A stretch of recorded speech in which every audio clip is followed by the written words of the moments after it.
애청자 여러분 안녕하십니까? 안녕하십니까. 홍국당 오래간만에 돌아왔습니다. 저희 마지막으로 찐 게 언제죠, 우리 김신혜 MC님? 지금 아예 기억도 안 나는데요. 너무 오래돼가지고. 그렇죠. 네. 뭘 해야 될지 이렇게 좀 찾지를 못해가지고 고생을 하다가 이렇게 한 분을 찾았습니다. 그래서 오늘 또 우리 홍국담이 어떤 지식에 대한 정보 전달도 있지만 또 한 분야의 한 분의 연구자에 대해서 또 우리가 심도 있게 파악해보는 그런 시간이기도 하기 때문에 오늘 아마 여러 가지로 되게 좀 재밌을 것 같고요. 오늘 주제는 탄소 중립입니다. 그래서 부제는요, 탄소는 중립, 사랑은 안 중립 이렇게 해가지고 오늘 이제 모신 우리 박사님께서 미혼이시거든요. 그래서 오늘 기대되는 시간이고요. 제가 뭐 기대하는 건 아닌데 아무튼 국토연구원의 탄소 중립 전문가. 탄소는 중립, 사랑은 중립하지 않는 그래 안혜원 박사님 박수로 모시겠습니다. 안녕하세요. 반갑습니다. 먼저 간단하게 자기소개를 좀 부탁을 드릴게요, 박사님. 네, 이름은 안예현이고요. 소속은 국토환경자원연구본부에 있습니다. 너무 짧은데 우리 안혜원 박사님 참고로 저랑 이제 그 나이가 동갑이세요. 출연자 중에 저랑 동갑이신 박사님 최초로 출연하신 것 같아요. 그리고 제가 아까 오늘 주제에 계속 말씀드렸지만 사랑은 중립하지 않는다.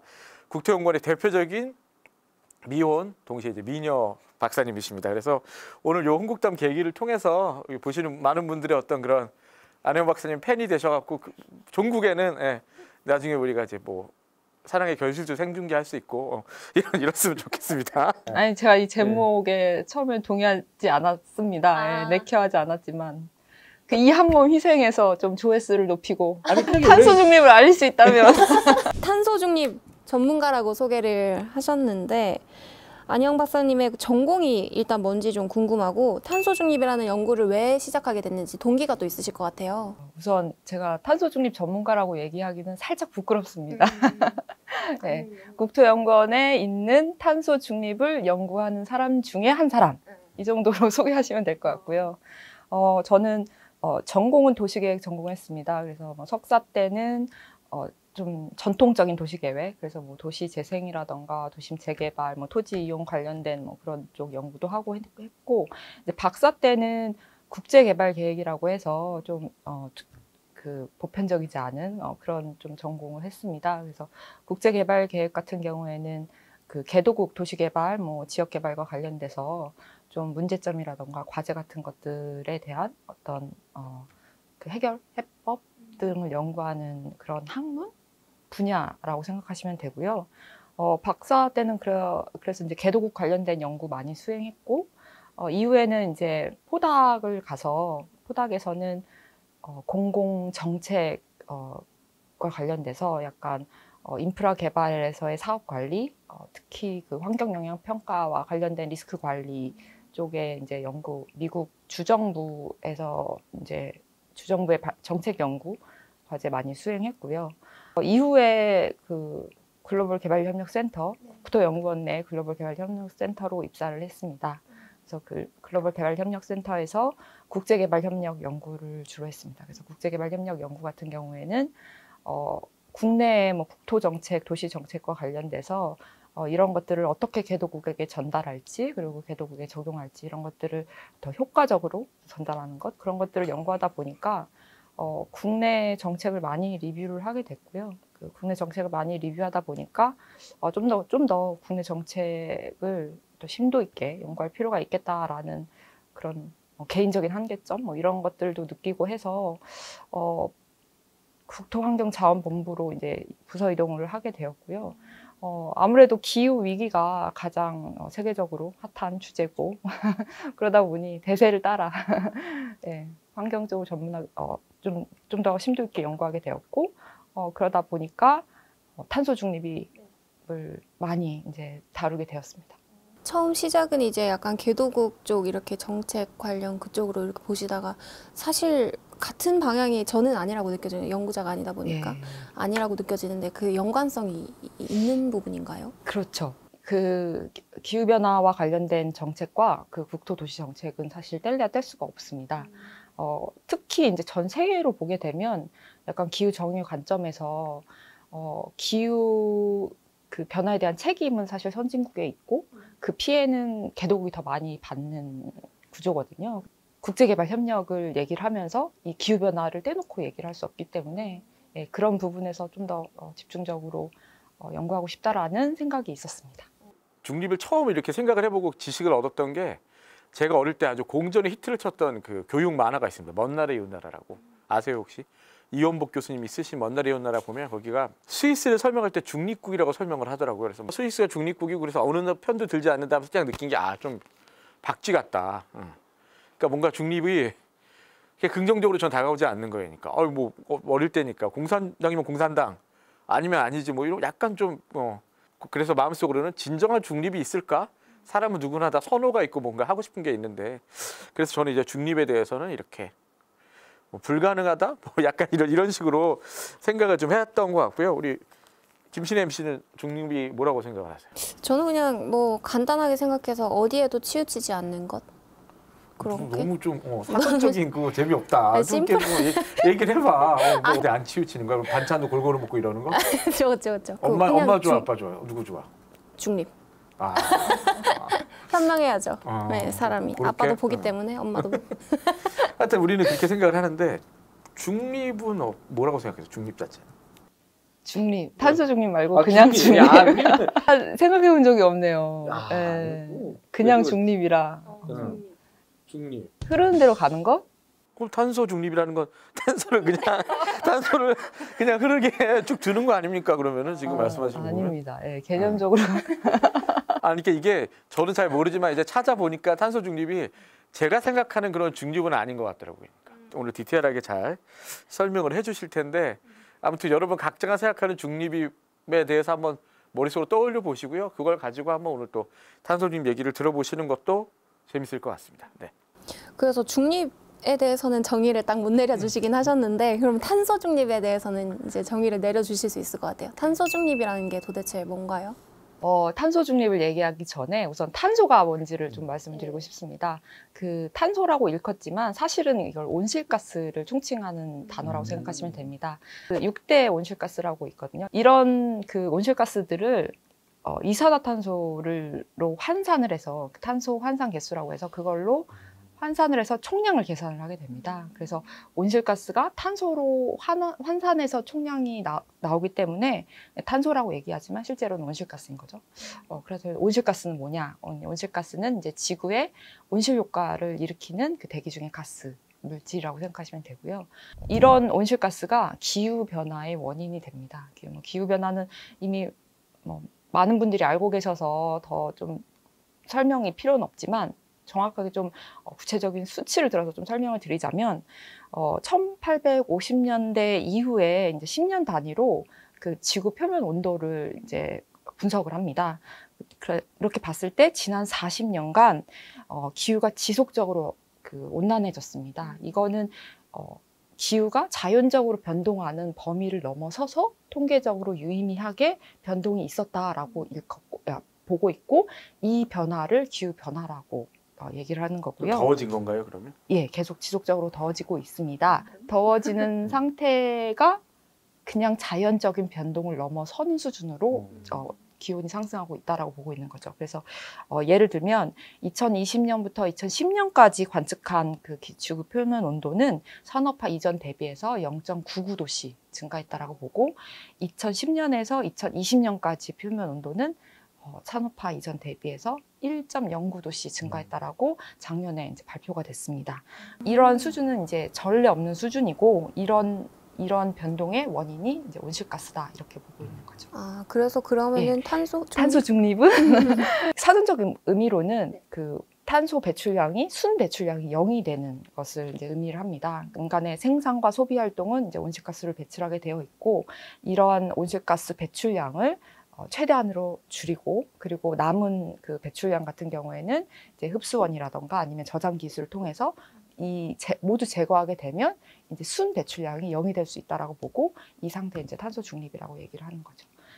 탄소 중립이 그럼 왜 중요한가를 말씀을 드리면 아까 말씀드렸다시피 기후가 계속 변화하고 있잖아요. 이런 기후 변화로 인해서 기후 위기라고 일컫는 그런 지금 상태에 놓여 있습니다. 이런 기후 위기를 막기 위한 어떤 목표가 되는 거죠. 인간 활동에 의해서 탄소가 배출된다고 얘기를 했는데 그걸 0으로 만드는 게 중립이라고 하면 아니 활동을 하지 말아야 되는 거예요? 그럼? 활동을 안 할 수 없잖아요. 그러니까 해야 네, 되잖아요. 활동을 안 할 수 없기 때문에 활동을 하면서도 최소한으로 배출할 수 있도록 활동하고 그리고 남은 그 잔여 배출량은 이제 제거하자. 흡수를 통해서 제거하자.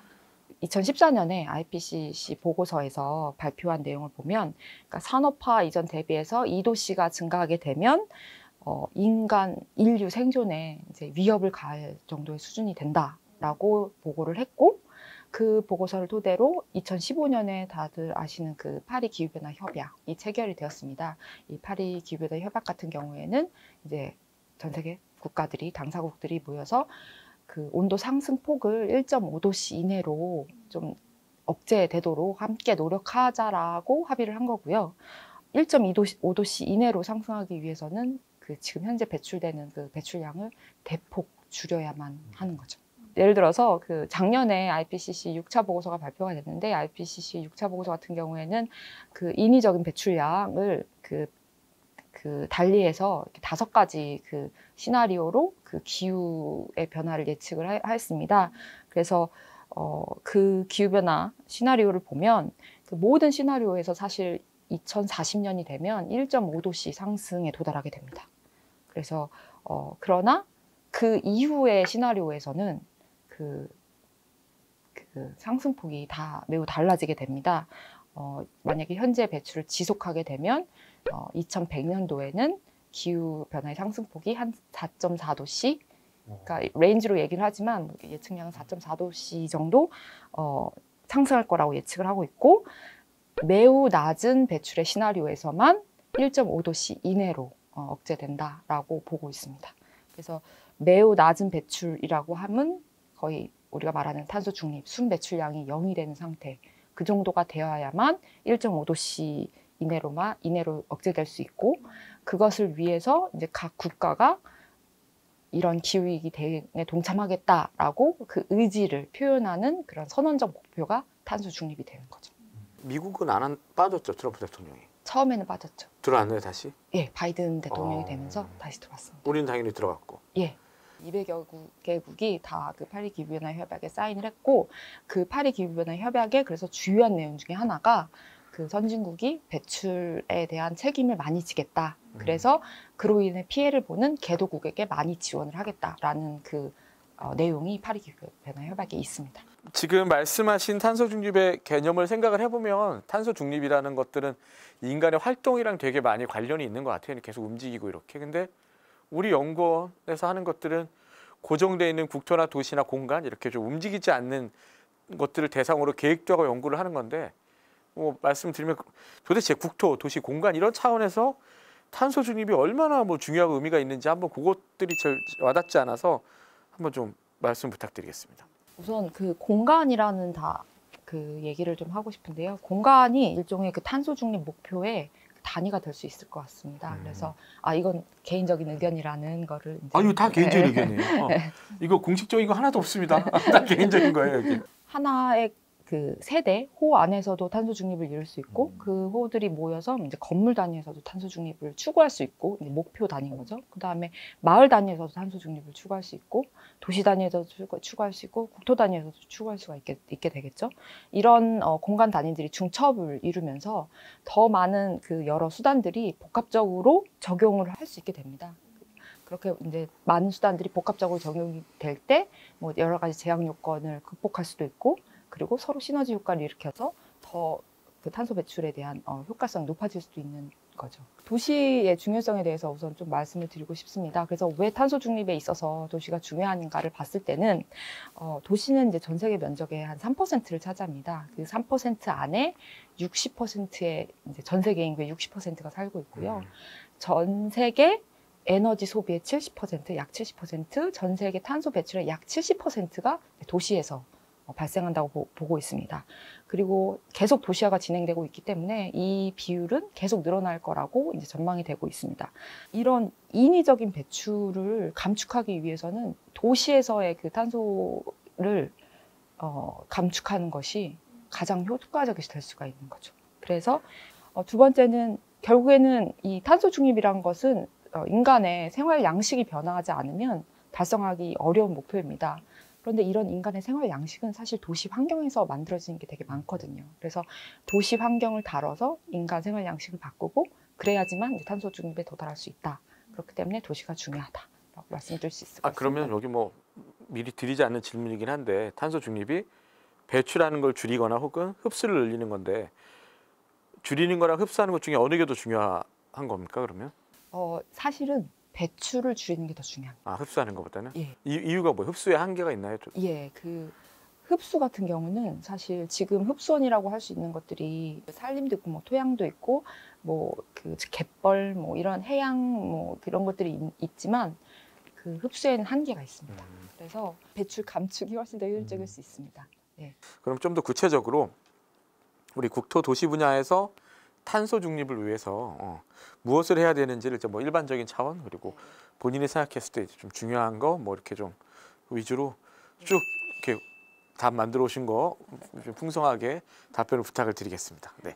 일반적인 노력은 그 아까 말씀드렸던 그 탄소 배출을 억제하거나 아니면은 에너지의 사용을 좀 효율화해서 탄소 배출을 감축하는 것, 그거를 하나의 활동으로 볼 수 있고, 그다음에 에너지원 자체를 좀 전환하는 것, 그걸 또 다른 하나의 활동으로 볼 수 있고, 그다음에 흡수량을 늘리는 것, 그리고 탄소 배출을 제거하는 것, 그걸 또 하나의 이렇게 활동으로 볼 수 있습니다. 이제 활동이 세 개의 카테고리로 나눠질 수가 있고, 그리고 배출원을 중심으로 보게 되면 이제 부문으로 나눠지게 됩니다. 그래서 건물 부분, 수송 부분, 흡수원 부분, 산업 부분, 뭐 에너지 부분 뭐 이런 식으로 나눠질 수가 있는데, 이제 도시 차원의 탄소 중립 정책 같은 경우에는 이제 배출원을 중심으로 감축 수단을 이제 발굴하고 있습니다. 그래서 수송 부분을 하나를 예를 들면 친환경 저탄소 교통수단을 확대를 하는 것, 이거는 이제 탄소 배출을 감축하는 활동이 되는 거겠죠. 그리고 전기차 전환을 촉진하는 것, 그거는 이제 에너지원 자체를 좀 전환시키는 그런 것들이 있고, 이런 수송 부분 같은 경우에는 도시 차원에서 이제 공간 구조와 연결이 됩니다. 그래서 공간 구조적인 측면에서 교통량을 줄이거나 아니면 이동 시간을 줄이거나 이동 거리를 줄이는 그런 노력들이 있을 수가 있고요. 건물 부분에서 보게 되면 건물은 크게 이제 신축과 기축으로 나누게 되는데, 신축 같은 경우는 제로 에너지 빌딩의 보급, 이제 기축 같은 경우에는 그린 리모델링을 활성화하는 것, 그래서 건물 에너지를 좀 효율화하는 것, 그런 식으로 해서 탄소 배출을 감축하는 노력 등으로 나눌 수가 있게 되겠습니다. 아니면 이제 건물 내에 유휴 공간을 활용해서 에너지원을 전환, 신재생 에너지 시설을 도입해가지고 에너지원을 전환하는 노력, 그런 것들과 연결이 된다고 볼 수 있습니다. 흡수원과 관련돼서는 녹지를 확대하는 것 자체가 이제 흡수를 늘리는 노력이 될 수 있고요. 그다음에 바람길을 조성한다던가 이런 것들은 그 열섬 현상 같은 것들을 완화해서 에너지 소비를 낮추는 그런 효과와도 또 연결이 되게 돼 있습니다. 이 중에서 혹시 제일 중요하다고 생각하시는 게? 제가 제일 중요하다라고 생각하는 것은 사실은 인식의 전환, 그 정책 기조의 전환이라고 보는데요. 뭐한 거 아닌가요? 제가 이거와 관련돼서 그 답변에 그 조금 뜬금없지만 지속 가능성 얘기를 좀 적었었습니다. 그래서 지속 가능성이 처음에 이제 논되기 시작한 게 1992년도, 90년대 초기에 이제 논의가 됐는데, 그때는 지속 가능성을 이제 경제와 환경과 사회의 그 세 개의 원의 교집합을 이제 지속 가능성으로 봤어요. 그래서 이 세 개를 다 만족하는 것들이 지속 가능성이다라고 봤는데, 향후에는 이 개념을 약한 지속 가능성이라고 정의를 합니다. 그 얘기는 뭐냐면 결국에는 이제 경제 성장을 위해서 환경과 사회를 약간 보완제로 쓴다라는 개념인 거거든요. 그래서 뭐 현재 지금 쓸 수 있는 경제 성장에서 쓸 수 있는 이런 환경 자원을 미래 세대를 위해서 좀 유보하는 그런 개념으로 결국에는 경제 성장을 더 앞세우는 그런 개념으로 볼 수 있거든요. 그래서 이러한 거에 반박하는 개념으로서 강한 지속 가능성이라는 표현이 대두가 됐어요. 그래서 강한 지속 가능성 같은 경우에는 이제 환경이라는 원이 있고, 그 환경이라는 원 안에 사회가 포함이 되고 사회 안에 경제가 포함이 되는 그런 구조거든요. 그거를 지속 가능성이라고 보는데, 이게 무슨 의미냐면 1차적으로 환경이 고려가 되지 않으면 그거는 아예 사회나 경제를 고려할 대상이 아닌 거예요. 그러니까 환경을 만족시켜야만 사회적인 고려 대상이 되고, 사회적인 고려 대상을 만족시켜야만 경제적인 고려 대상이 되는 거죠. 그래서 더 환경과 사회화에 더 방점이 놓인 거고, 이런 기존의 경제 중심의 관행을 바꾸지 않는 한 지속 가능성은 이루어질 수 없다라고 보는 시각인 거거든요. 탄소 중립도 마찬가지입니다. 전체 정책에서 탄소 감축을 놓지 않으면 사실 이거는 말뿐인 정책이 될 수밖에 없거든요. 그래서 탄소 중립 때문에 뭐 2030 NDC를 뭐 40%로 하느냐, 43%로 하느냐, 뭐 감론을박이 있는데, 사실 40%, 43% 이런 것들은 이제 숫자에 불과하다. 실제로는 탄소 중립 얘기하면서 녹지 훼손하고 뭐 대규모 택지 공급하고 이런 것들은 사실 맞지 않는다라는 거죠. 그래서 탄소 중립을 정책의 중심에 놓는 것, 그것이 가장 중요한 것이라고 저는 보고 있습니다. 중요한 말씀 해주셨어요. 네.